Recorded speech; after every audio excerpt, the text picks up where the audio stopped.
Dans le cadre du cours de SES, nous sommes allés à Cap Science pour assister à l'exposition L'économie autrement, afin d'envisager notre cours sous un nouvel angle. L'activité qui nous a interpellés est celle qui consistait à gérer son portefeuille, tel le métier de trader. Nous avons alors choisi de présenter cette installation, car c'était la seule qui nous permettait réellement de découvrir un métier de façon ludique et interactive. En effet, nous avons pu observer comment les actionnaires géraient leur argent en fonction des actions qu'ils achètent ou vendent. De plus, le but de cette activité consistait à tirer profit des différentes situations en fonction de la valeur de nos actions. Nous avions devant nous une courbe représentant le prix de l'action, donc il était judicieux d'acheter une action quand son prix était au plus bas et de les revendre quand le prix augmentait. Pour mieux comprendre cette activité, nous nous sommes intéressés au métier de trader. Le trader est un négociateur de produits qui gère le risque financier. Concrètement, il doit acheter aux uns pour revendre aux autres. Un trader peut travailler pour la bourse. La bourse, au sens économique, est une institution privée au public qui fixe les prix d'actifs standardisés afin de faciliter les échanges. Ce qui est logique, étant donné que la bourse est un lieu qui confronte l'offre et la demande. Elle est un marché permanent, contrairement à un marché classique, qui est essentiel pour l'économie, puisqu'elle assure la formation continue des prix. Mais la bourse comporte des risques, comme le krach boursier par exemple. Ce terme est apparu le 9 mai 1873, après l'effondrement de la bourse de Vienne.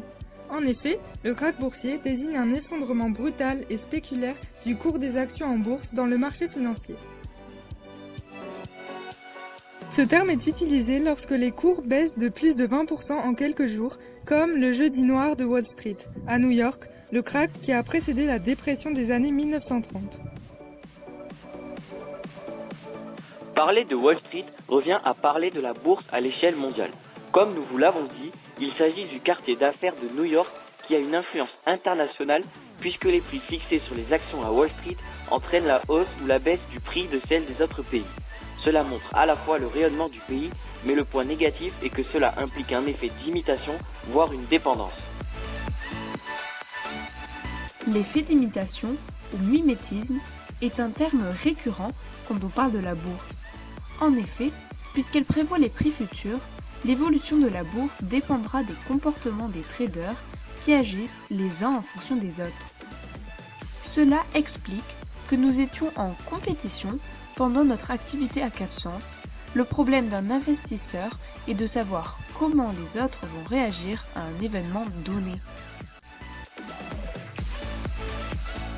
Mais malgré cet aspect compétitif, l'atelier s'est déroulé dans une ambiance sereine et il a été apprécié à l'unanimité. Pour comprendre l'économie, la théorie n'est pas suffisante. La pratique est essentielle. Cap Science nous a aidé à faire un lien entre notre cours, parfois trop abstrait, et la réalité, évidemment plus concrète. Dans un monde où l'économie est de plus en plus présente dans notre quotidien, comprendre la bourse, qui est un des piliers fondateurs de l'économie, c'est essentiel.